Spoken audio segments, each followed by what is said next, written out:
Les électeurs ont la parole chaque soir, 10 minutes pour faire remonter les régions, un thème d'actualité. Vous nous alertez, vous réagissez avec le mot dièse, le hashtag Sens Public. Aujourd'hui, c'est donc la voix des victimes de la catastrophe industrielle de Lubrizol que je vous propose d'entendre. 2 ans après l'incendie, les associations étaient entendues au Sénat hier. Flora Sauvage.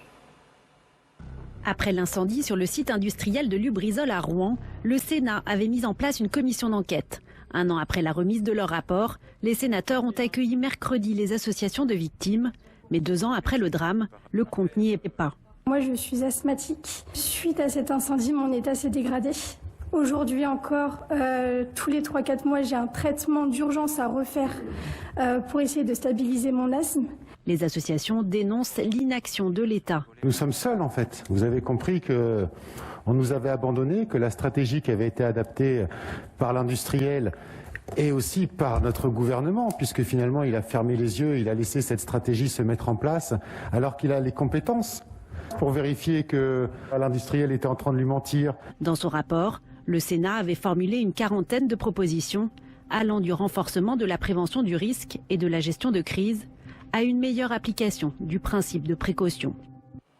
Comment améliorer la prévention du risque industriel? Faut-il aggraver les sanctions? C'est un thème qui pourrait peser sur la campagne présidentielle. C'est une question que je vais poser à mes 2 invités. Je vous les présente. Christophe Holvil, qui est secrétaire de l'Union des victimes de Lubrizol, et le sénateur centriste de la Seine-Maritime, Pascal Martin. Bonsoir à tous les deux. Christophe Holvil, je commence avec vous.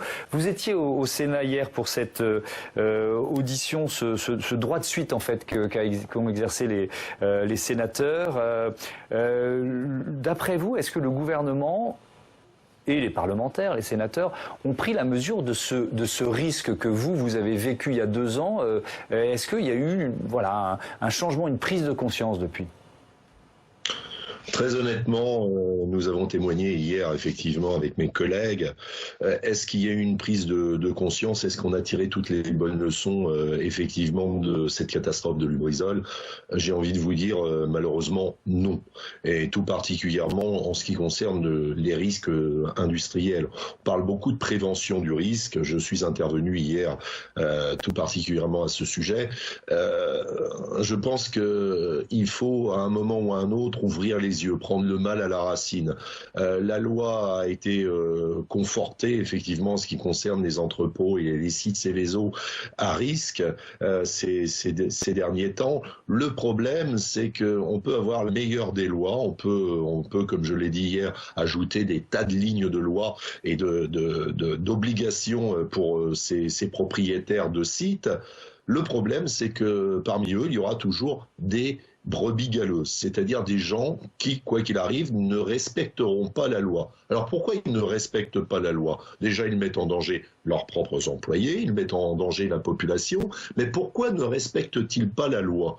Alors, on sera en droit de se poser la question, est-ce de l'inconscience? Non, c'est pas de l'inconscience, c'est tout simplement parce qu'ils ne risquent rien. La plupart d'entre eux le savent.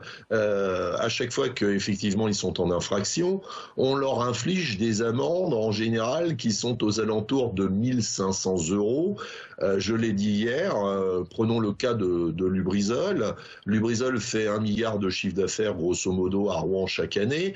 Imaginez bien que lorsque l'on leur inflige une amende à 1 500 €, alors d'abord ils sont mis en demeure. En général, l'amende vient si la mise en demeure n'est pas respectée.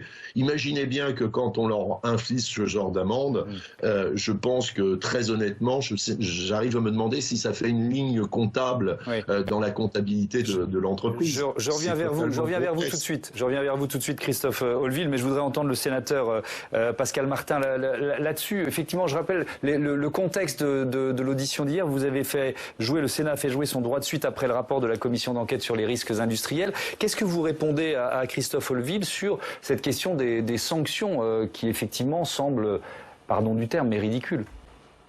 Alors, Christophe Holvil, comme les autres représentants des victimes de Lubrizol, a notamment évoqué cette question qui forcément fait débat et qui interpelle. Lorsque des grandes entreprises ne respectent pas la législation en termes de protection de notre environnement et que par décision de justice, elles sont condamnées à des amendes minime, effectivement, c'est un vrai sujet. Il appartient de rappeler quand même que selon la séparation des pouvoirs entre le législatif et le judiciaire, c'est au juge qu'il appartient. Alors, il faudra peut-être revoir le quantum des peines. Et ça, tout à fait, je l'entends, parce que j'étais aussi présent le jour de cet incendie et je comprends l'inquiétude, la colère des riverains et des victimes. Et donc, c'est un sujet qui pourra être évoqué avec la ministre Pompili, puisque nous avons aussi, dans le cadre de nos travaux, pris la décision d'entendre, avant la fin du mois d'octobre, la ministre Pompili, et cette question lui sera posée directement. Vous pouvez compter sur moi. Oui, c'est le 27 octobre prochain que vous devez la recevoir. Christophe Houllevielle, 2 ans après, est-ce que vous diriez que finalement ça pourrait recommencer ailleurs ? Alors là, clairement, je vous le dis en face, bien évidemment. Et nous avons eu AZF il y a 20 ans, qui malheureusement a fait 31 victimes et 2500 blessés. Lubrizol, fort heureusement, on nous l'a assez dit, il n'y a pas eu de victimes létales. Hein. J'insiste bien sur létales, puisque les sénateurs hier ont rencontré une vraie victime, une personne dont la santé s'est détériorée.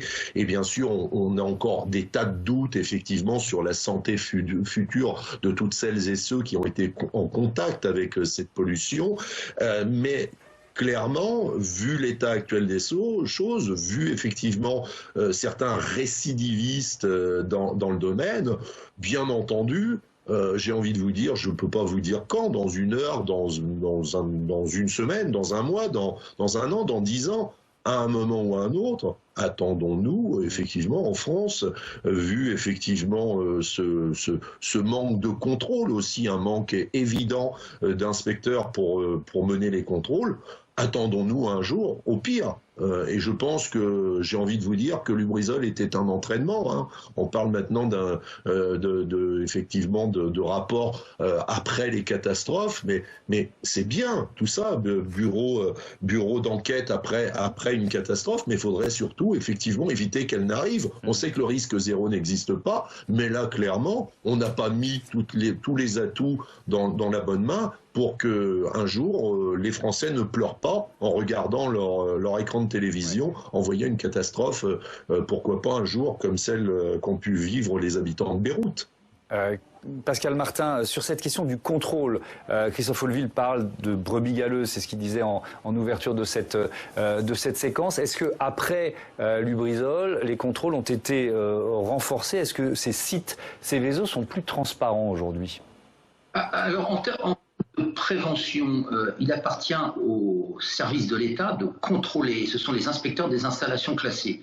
L'engagement qui a été pris par le gouvernement, c'était dès 2021 de créer 50 postes supplémentaires d'inspecteurs à l'échelle nationale.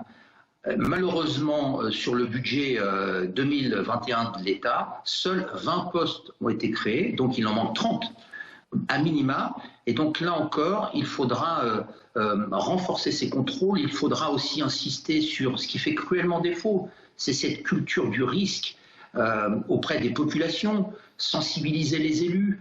On est aussi extrêmement défaillant en ce qui concerne l'alerte donnée auprès des populations. Alors il y a des projets, mais c'est encore extrêmement insuffisant. Et moi je partage cette analyse. J'ai été professionnellement colonel de sapeurs-pompiers et je sais qu'aujourd'hui, si un incendie intervenait sur un autre site Seveso en France, nous aurions encore une fois l'occasion de dire ce que nous disons depuis 2 ans, tous sur les conséquences de Lubrizol. Il faut vraiment prendre ce dossier à bras-le-corps. C'est une des missions et des objectifs de cette commission d'enquête sénatoriale. Et donc nous allons continuer de rappeler combien la prévention et la prévision, c'est quoi? C'est l'organisation d'exercices à l'échelle des territoires, grandeur nature. Il en manque cruellement de ces exercices. Donc il va falloir beaucoup travailler sur l'ensemble du territoire national. Merci beaucoup, merci à tous les deux d'être intervenus dans cette rubrique. Les électeurs ont la parole. Je retiens le chiffre que vous nous avez donné, monsieur le sénateur. Il manque 30 postes d'inspecteurs sur ceux qui avaient été prévus d'être créés dans cette année 2021. On parlait de